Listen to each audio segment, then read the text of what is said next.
বাজার থেকে আম কিনে এনেছি, তো আমি একটু আজকে ম্যাঙ্গো শেক বানাবো, তো সেইটা আমি তোমাদের সাথে শেয়ার করতে চাই। লাগবে আম, নিয়েছি আম, একটাই আম নিলাম, অনেকগুলো কিনেছি, একটা আম নিয়েছি। এখনও বাজারে ভালো করে আম উঠে পারেনি, তার মধ্যে আমি দুবার কিনে নিয়েছি আম।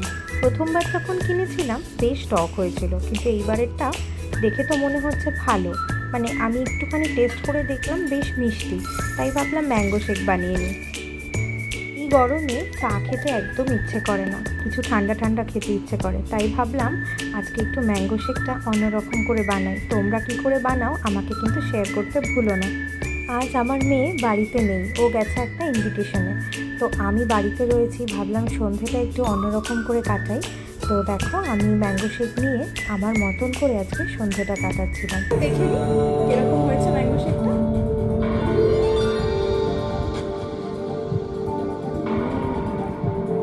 Super.